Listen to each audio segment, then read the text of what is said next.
And there we go. Right. So, off-road truck tier list time. Should be good. Should be good. So, I'm not sure if this is the most trucks that we've had to do or not. I know there were 20 scouts, and I think there were 20 something heavy trucks. 26 off-road trucks. So I'm not quite sure if there's more off-road trucks or heavy trucks in the game, but it's certainly a lot. So I'll try to rattle through them as quickly as possible. But I may do a closer little study of some of them as we go through as to my reasonings.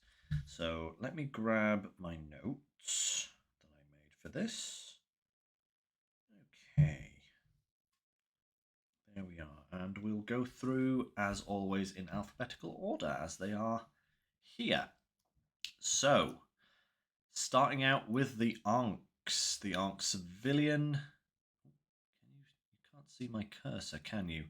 But we're starting off with the Ankh Civilian and the Ankh Military. Now, these two trucks, I'll say one thing for them. They're very powerful. They have tremendous engines and a lot of oomph behind them. But the sad thing about them is that they're kind of redundant in a lot of cases. I mean, the military version only has one option, a sideboard bed. That's all it can do. And the civilian option, despite boasting more options, is still pretty bad. I think, what is it? It's a van body, a low or high saddle, and a fuel tanker. I think it can take, and that's it. Otherwise, it's identical. 200-litre fuel tanks, yes, and they're very very small fuel tanks. So to start us off, we're going here. Okay. I also found them to be a bit unstable at times. But yeah, the military vote. It's sad to actually put them here because I do appreciate that they have a good amount of power behind them, and you know the tire options that they've got are great, and they've got, I believe they've got all-wheel drive and diff lock, and I believe they're switchable. I think the all-wheel drive might be always on, but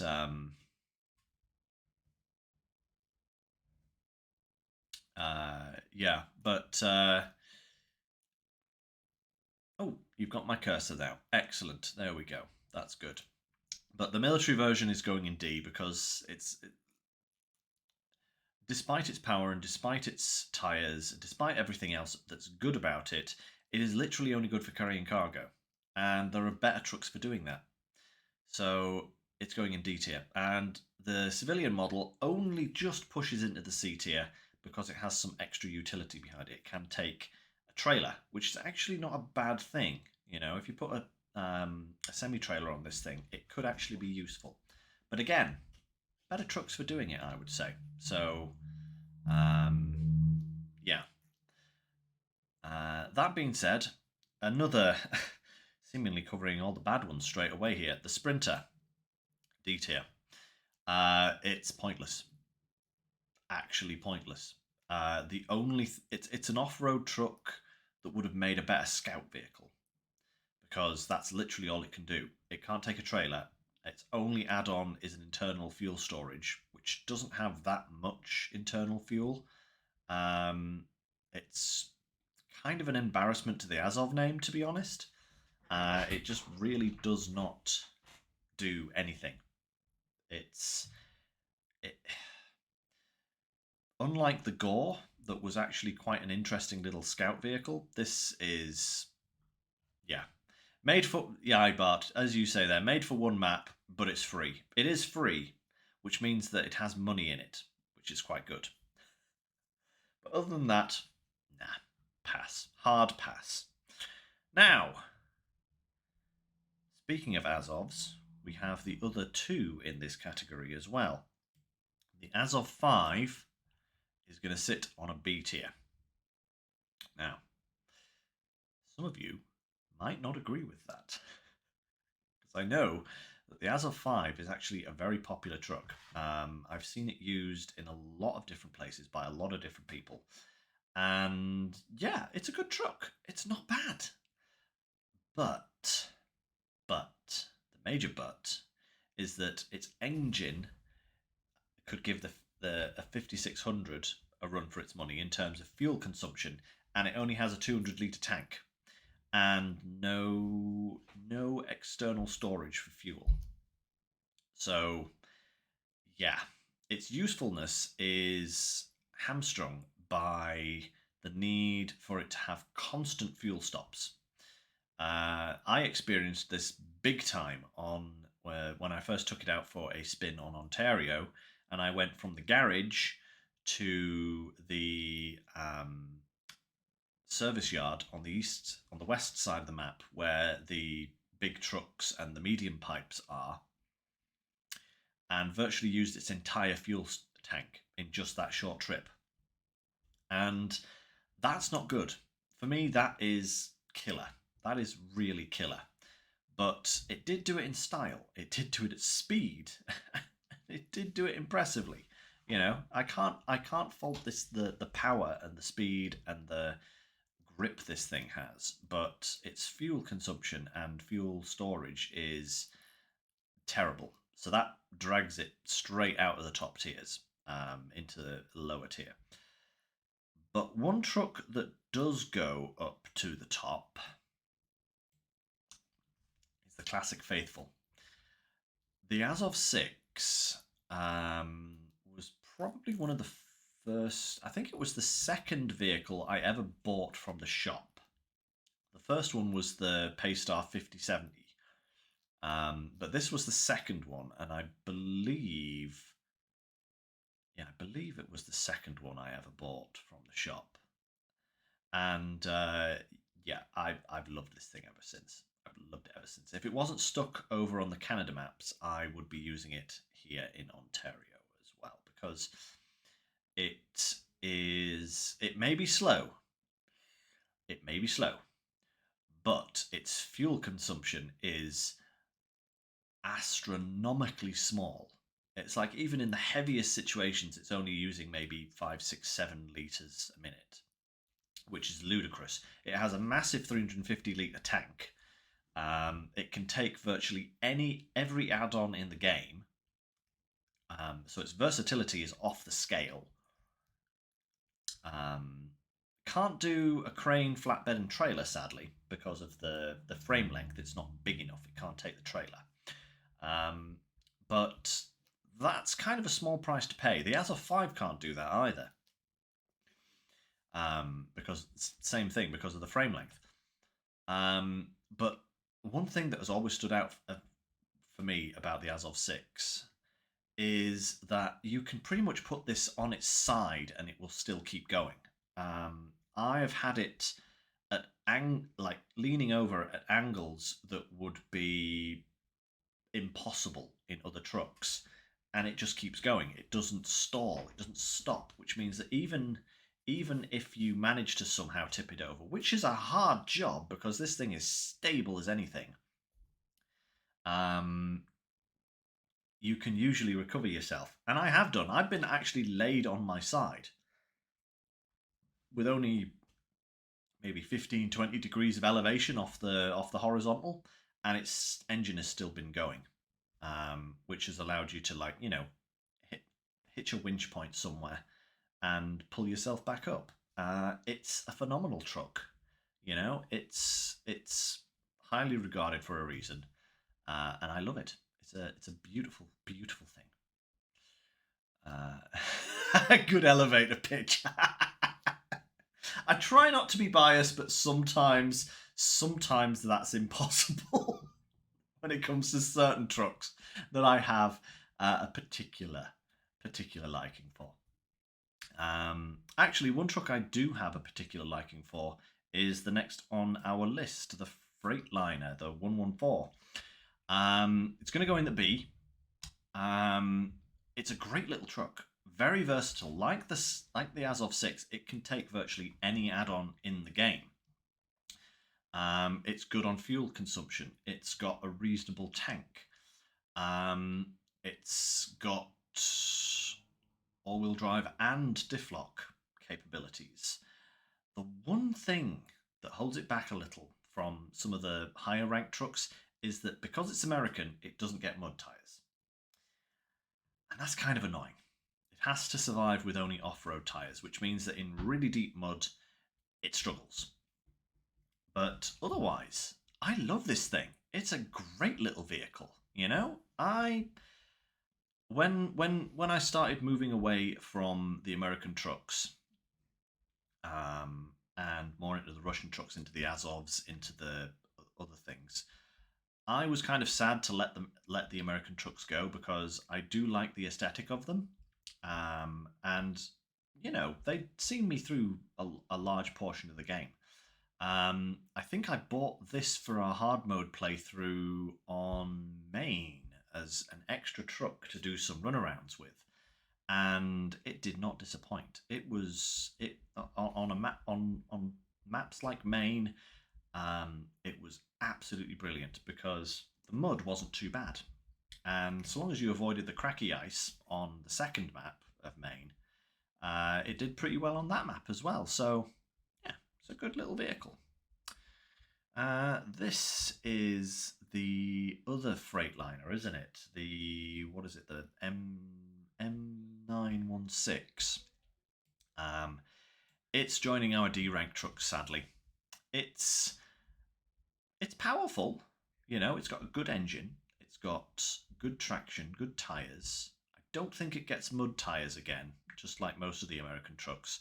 But its versatility is ridiculous. It's not very good.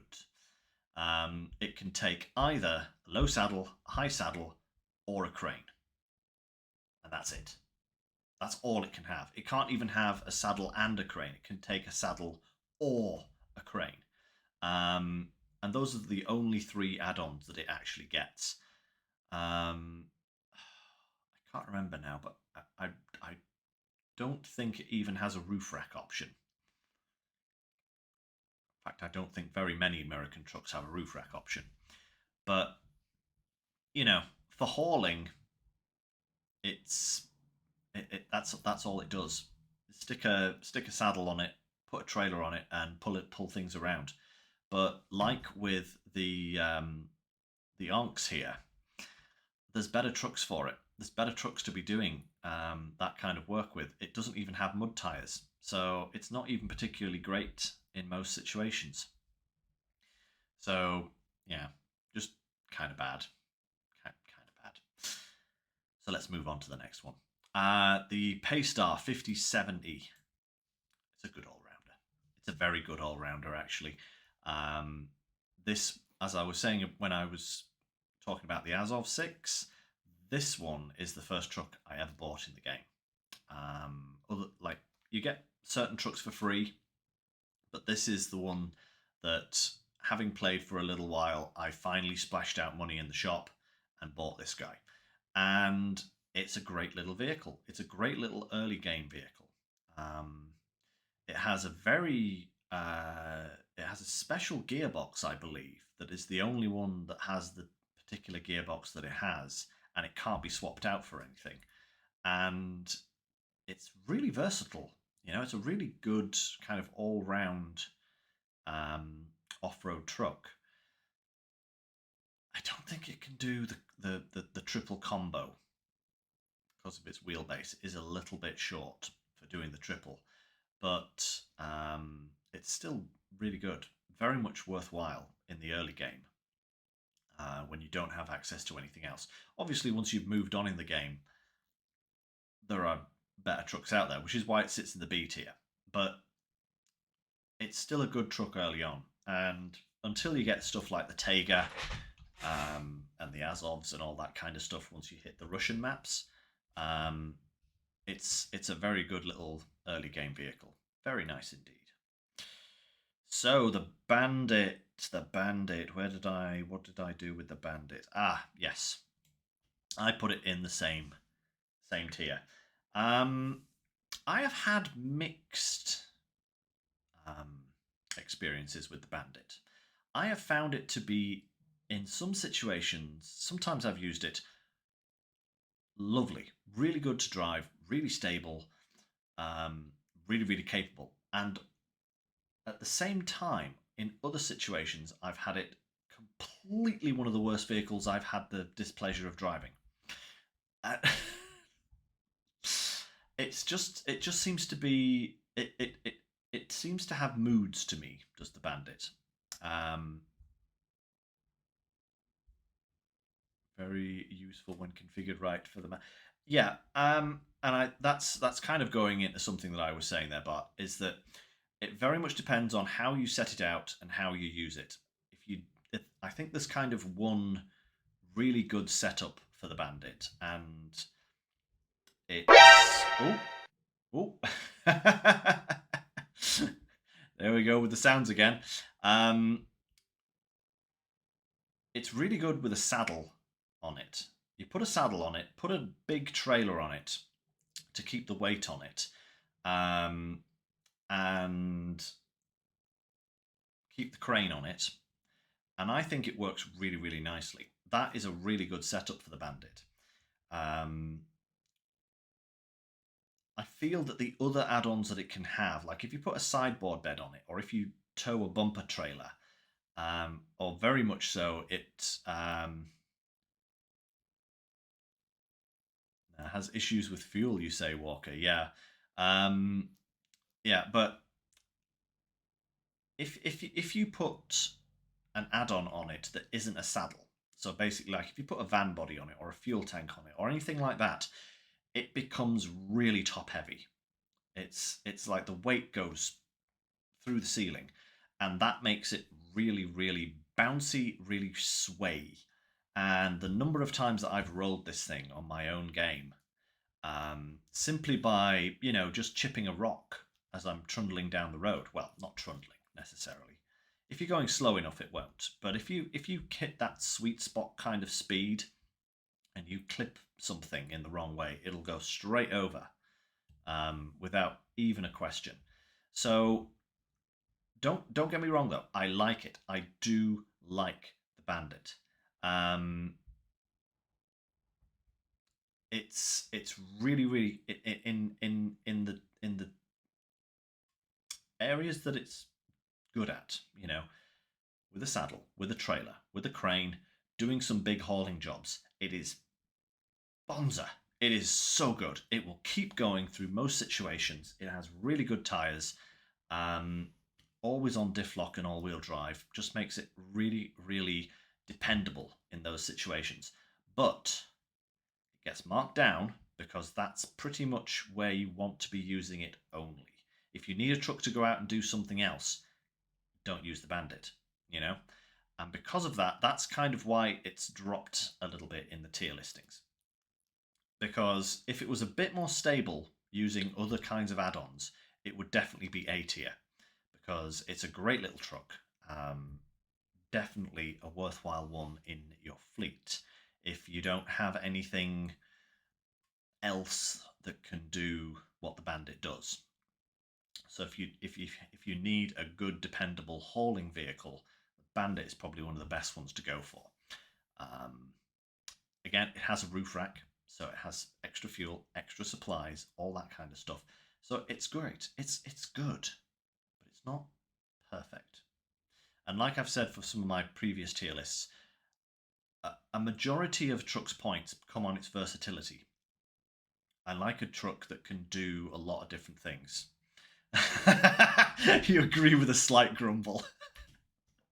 I totally get where you're coming from, Bart. I really, really do on this one. I knew this particular ranking for the Bandit would be a little bit controversial, shall we say. And if it was a little bit more stable doing other jobs, I would put it up to the A tier. But it's kind of a one-trick pony because of how you've got to configure it, which is a little bit of a shame. But but it does that job very well. Very, very well. Let's move on. I've talked too much about the Bandit here. Let's move on to the Royal BM17. Now here's a vehicle that I loathed to get rid of. In fact, it's still in my garage on my hard mode save. I haven't sold it, despite the fact that I will probably never use it again. It's going to go in a C tier. I loved this truck. First time I found it on Alaska, fell in love with it. Absolutely gorgeous looking, really, really fast, really powerful. No diff lock. And that kind of kills it. Like most of the other American trucks at least have the option for diff lock, even in low gears. This does not. And that limits it. It's very versatile, very, very versatile. It can do a lot of things. But you don't want to put it anywhere near mud. Because with no mud tyres and no all-wheel drive, relying on all-wheel drive and off-road tyres only, no, doesn't work very well. But I didn't feel it was that bad to put into D tier. Fastest highway vehicle. Well, it's not. It's an off-road truck technically, but yeah, I totally agree. Actually, on the early maps, using this as a kind of hauler for road jobs, like on the Alaska, put some chain tires on it and just have at it down those roads in Alaska. Awesome. That's kind of where I became a massive fan of it.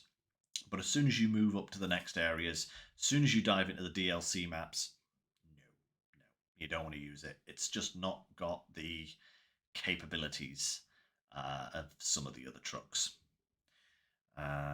So next, the Crocodile. I don't like this truck. It's going in a C tier only because it's better than these ones. But I didn't get on with the Crocodile. I did some testing with it, and it just felt underpowered in most situations and not that versatile. It can take. It's got like a unique van body add-on that has fuel with it, which is quite interesting. For that's cool. It's like a maintenance frame, but not quite. It's very strange, but which it's kind of cool at the same time. But it can only take. I think it can only have a single slot sideboard bed or a saddle. And with the saddle, it just didn't seem powerful enough to pull the trailers that I was wanting to pull with it. So yeah, I don't think it can actually have a crane, or at least if it can have a crane, it can't have any other add-ons with it, because it's got such a short wheelbase. It's an interesting little vehicle, but I didn't particularly enjoy testing it, shall we say. Maybe if I have some more experience with it in the future, I'll move it up.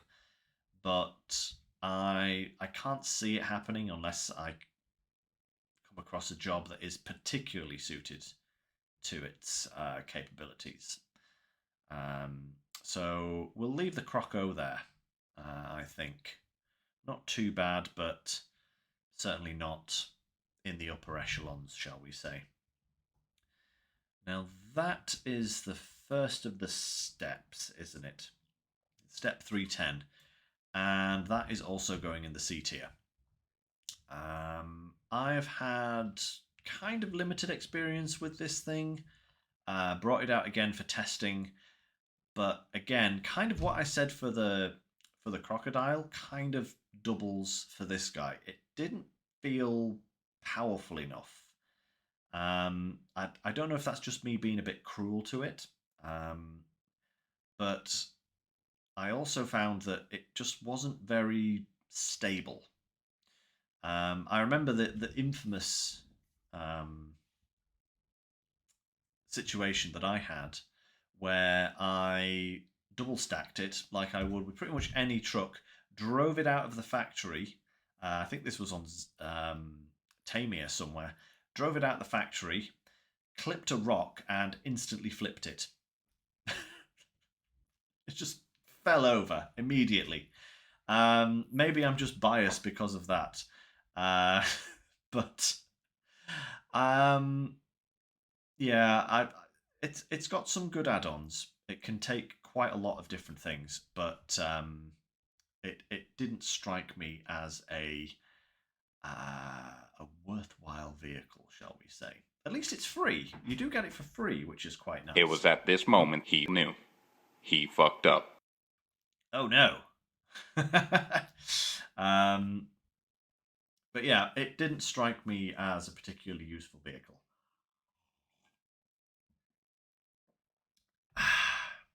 So we're going to put it in C tier.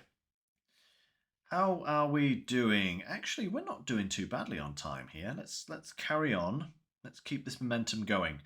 Now, the Pike. That's going in A tier. I like the Pike. It's a good little vehicle. Very good little vehicle. In fact, one of the better, smaller kind of off-road vehicles, I would say. And in complete contrast to its brother, the 310. It's just really good. I've used it a load on the Grand Harvest maps on the Glades and other areas. No, the Glades is the area, isn't it? Yeah, the Glades is the region. I was thinking it was the first map that was called the Glades, but it's not. That's the Crossroads. But yeah, used it a load on the Glades where you get it, and it just performed. It just did its job, and it did it reliably, and it didn't matter what I asked it to do, it did it. It's got good tires, good add-ons, good power behind it. Perhaps a little bit greedy on the fuel.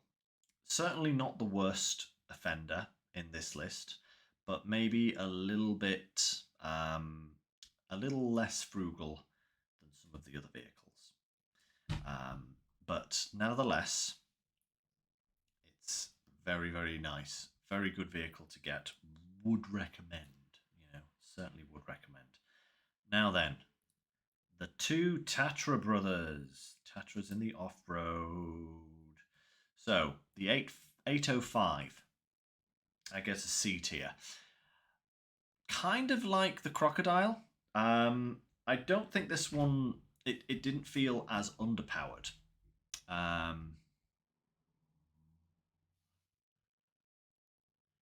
Oh, needed to pull some chickens for the roll for tonight. Missed a good bit. Oh dear. Sorry about that, Bart. You'll have to rewatch it later on. But yeah, kind of like the Crocodile, the 805 has a kind of limited versatility to it. It's kind of almost halfway between a Scout and an off-road vehicle. It's very small, very kind of dinky. Its fuel tank is it's like its fuel tank, like the big one, the add-on that you can fit, is the same size as a Scout bumper pull one. I think it's like a 900 litre tank, as opposed to like a 2000 litre, which most of the other ones get. So it is like a very smaller vehicle. But it doesn't do much apart from that. I think it makes a good little kind of long distance, large Scout kind of vehicle. If the Ford didn't exist, I think this would be a good replacement for it for doing kind of like long distance scouting, because it's small enough to get down most tracks. It does have some good grip and good tires behind it. And if you put that fuel tank on it, it gets like 900 extra litres, which is more than enough to keep it going for quite a while, doing kind of a scouting job. I just feel it can't do much else apart from that.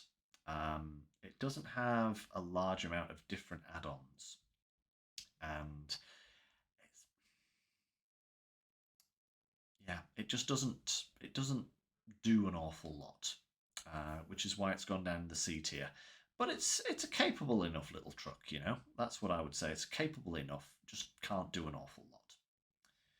Its brother, however, and I know I only seem to use this ever as a fuel tanker, um, but it's getting an A because it is possibly uh, you're judging a Scout as a truck. Yeah, I know, Bart. It's kind of tricky to class it as that. Um, but yeah, it is what it is. Sadly. Anyway, the Phoenix is a really good platform. Um, I know I've marked a few trucks down for their versatility, but I feel like some trucks are so good at doing a particular job that's quite important over other trucks that they kind of warrant a higher place on the list despite kind of their lack of versatility. I was kind of down on the Phoenix when I first saw it. It can have a sideboard bed, or it can have a fuel tank, or it can have a crane, because for some reason the crane is mounted in the middle of the frame instead of like up next to the cab like all other ones. Um, so it can't even take a saddle with a crane. It's bizarre. Why they've done that for it is unknown. It is the Tatra crane, which is an amazing crane, but it's weird that you can't combo anything with the Phoenix. But I feel like its general kind of its general kind of usability is so good that it kind of transcends the need for versatility, if you get me. I'm sorry, guys, my nose is absolutely on fire tonight.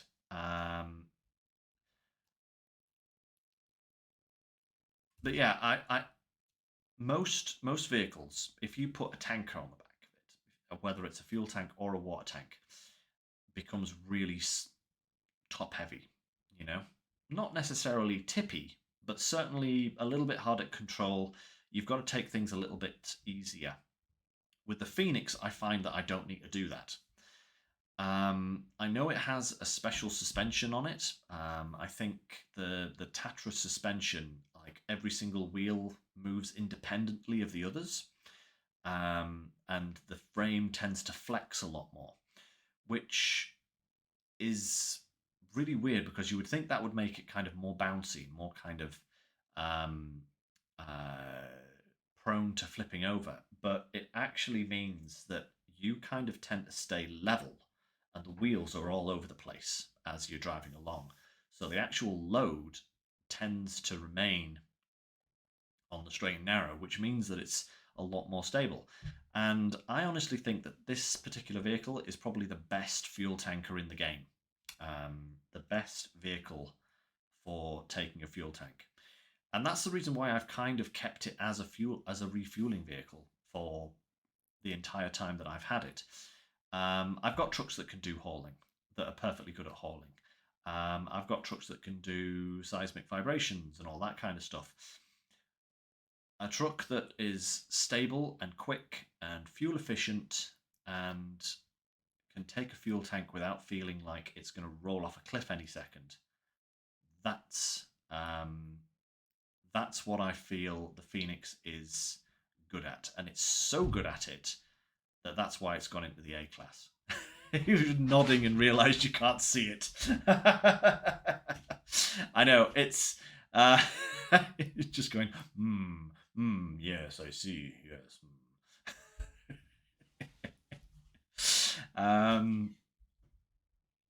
But yes, that's why it's getting the rank it is. It's not versatile, but it's so good at doing what it does that it gets the nod, and it's so good at doing something that a lot of other trucks are not good at doing. The Bandit is very good at hauling, but there's a lot of trucks that are good at hauling. You know, it doesn't stand out in that respect. The Phoenix stands out at its refueling job because it's so good at it, and it's a job that you will generally not have any other truck for. Um, so yeah,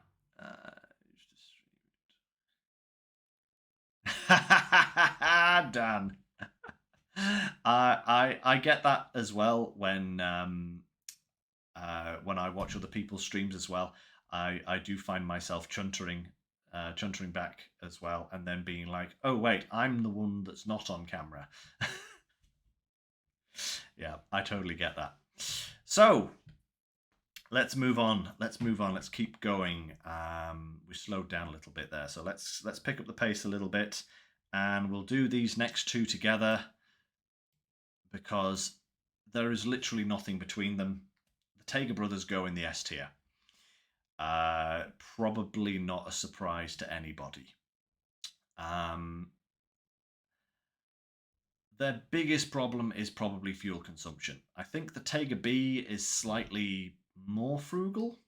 The small Tega, the original Tega King, is a little bit heavier on the fuel. I mean, you can see numbers into the high teens, sometimes pushing into the 20s, depending on what kind of load you're pulling.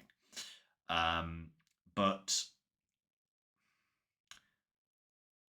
in this particular case, with the Tega twins, you can kind of overlook it because they have everything else is fantastic. They're powerful, they're fast, they're stable, they've got brilliant tire choices, fantastic add-on utility. They're just great. They're just really good vehicles. And I mean, the fact that you can get the original Tega for free on like the first 5 minutes of the Tamiya maps, just yeah, it's just fantastic. Yeah, Walker. Yes, the Tega B is an old truck, isn't it, from the previous series? So yeah, it's another truck that's come through the works. But yeah, great trucks. I think I probably prefer the B over the original Tega in terms of which one I would use. But it's very marginal. Uh, Known as a real life called the Kranz. Ooh, the Kranzwagen. Sorry, I can't help but not say that in German for some reason. Just sounds German. That Kranz. But I think they're Russian trucks though, aren't they? So yeah, not German, Russian. Uh, but yeah, they're great. I needn't say any more about them, to be absolutely honest. They are just a fantastic pair of trucks, and whichever one you use, you will be happy with them. So let's move on. We've got a couple of small boys here. Should we do these two together? Yeah, I think so. So there's the Action and there's the Warthog. Now, I haven't used these an awful lot, I will admit.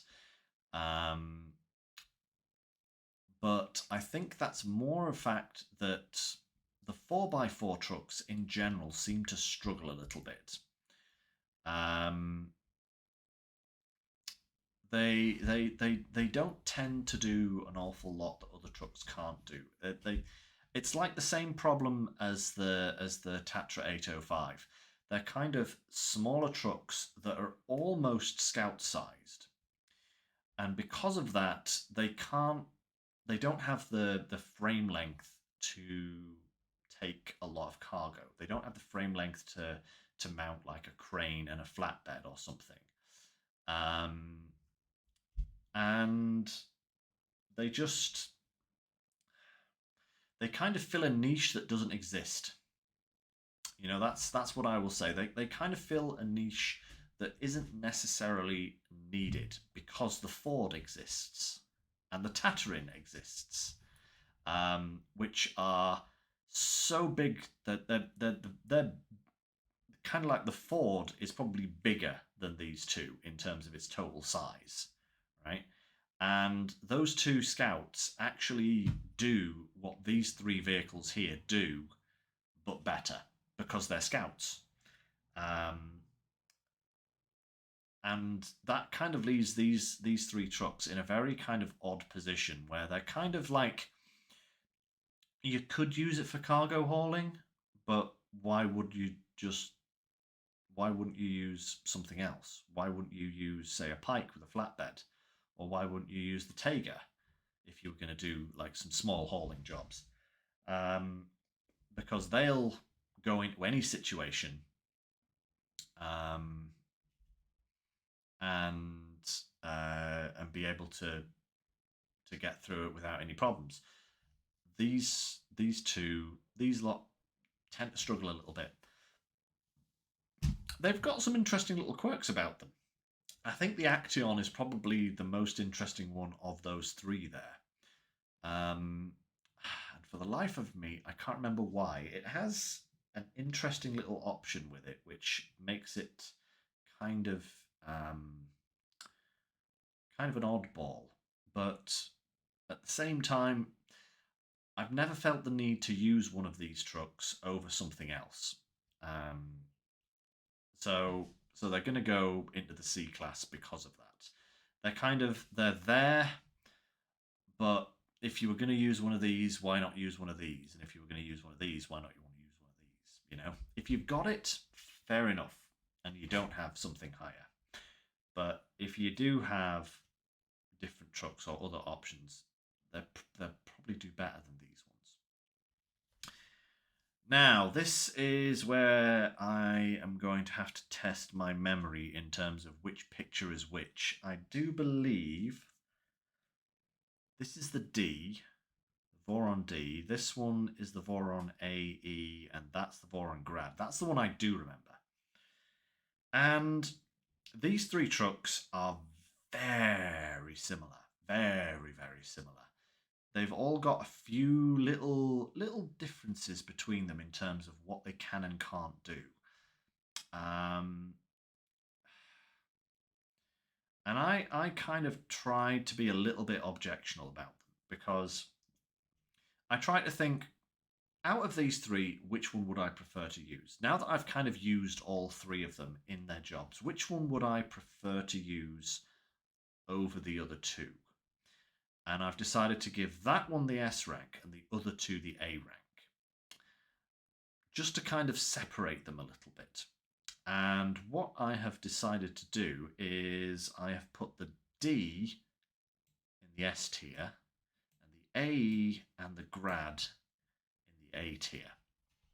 Now, that's not to say that these two aren't fantastic little vehicles, because they are. All three of these are fantastic little vehicles. But the D I felt was a little bit better than the other two. And it's, what is it? The Grad here can't do the combo. The D can. The AE, I believe, can also do the combo, the flatbed, crane, and trailer combo, that is. But the D also gets, I believe it's always on diff lock, whereas with these two, it's switchable. I believe that's the differences. So it's just little finer points like that that kind of separated them. Otherwise, they're pretty much identical. I also believe the D has the biggest fuel tank of the three of them, which was another kind of point in its favour. It might be the A that's got the bigger fuel tank. You know, if I was actually professional and prepared for this, I would make copious amounts of notes. But I kind of like to be spontaneous in my talking. If I'm reading from notes, I kind of sound a bit like a robot. But yeah, I just felt the D overall, the Voron D, was just an ever so slight notch above the other two. But these two are still great. They're still absolutely fantastic. In fact, you could buy any of these and be very happy with them. And I'm sure lots of people are. I'm just kind of nitpicking, I think, at this point between them. But yeah, you've really got to go into the finer details to pick differences between these three, because they pretty much are identical. So let's round this off. We are doing great for time. The wine is calling. So the two Zeeks Zeeks that are left. Now, we will do... Where are we? We'll do this Zeke first. That's going in the C tier with the other kind of small off-roaders, the other 4x4s. I would say this one possibly the best of these. It's hard to say. It's hard to say. It's a capable little vehicle. I did use this guy for a little while on the final map of Amoa, and it was all right. I was using it as a kind of like little cargo shuttle to take things in and out of the factory, and it was all right. You know, it was a decent little vehicle, but again, it suffers the same as these ones do in that there's all of these trucks above it that kind of do the same job that it can do, but a bit better because they've got bigger engines and more grip and better options and stuff. So this guy is staying down here for now. Now this one, the Zeeks 5, the new one, came out in Phase 9. I haven't found it yet on my hard mode playthrough, so I've not had the chance to actually test it in the field, in my games yet. But I have done some testing off screen, just to kind of get a bit of a feel for it, and I actually feel that this guy could actually it's probably the best of the 4x4 trucks that are yet in the game. It is the engine options for it are interesting because they're all kind of S plus, but like the later engines that you unlock have worse fuel efficiency with no added bonus, which is really weird. So like it's like the second engine is actually the best one for it, out of like 4 or something, which is just bizarre. So that's a bit odd. Make sure do not transport with gold. Walker, it's not good at hauling, is it, huh? It did seem to be quite a nice little powerful vehicle. I was doing some testing on it where I put the water tank on it, filled it with water, and was towing a trailer, like a service trailer, behind me. And it was pushing through things. You know, it was really, really doing well. Certainly comparable with a lot of other vehicles in terms of its performance. So yeah, I mean, I will say this is kind of a provisory listing for this vehicle. If I do some more tier lists further down the road when other tiers, when other phases have been released, and I've had more experience with this vehicle, it may shift up and down. But through what I've been able to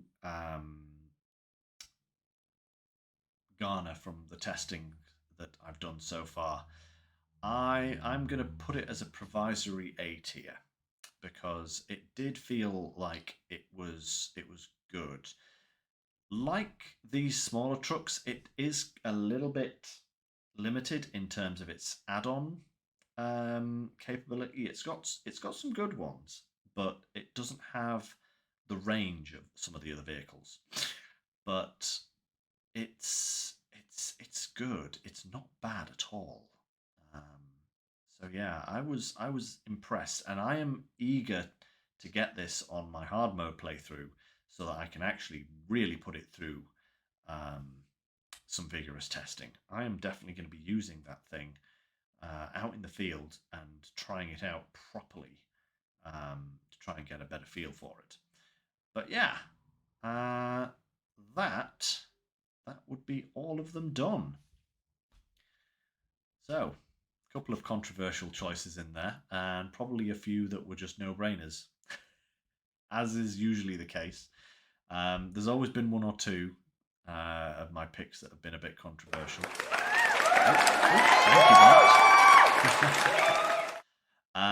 But yeah, that's the off-road truck tier list done. I think next week we will do a map tier list. I'm not sure on how we're going to do that. Whether I should do it on difficulty or enjoyment? Or maybe do like both at the same time. Like this was really difficult but really enjoyable, or difficult but terrible. um, but I'll work that out, and we'll do that next week. Hey, no problem, Walker. I hope you feel better. I hope you feel better soon, because being ill is never nice. But yeah, that's it for today, guys. So, do hope you enjoyed. Thank you for joining me.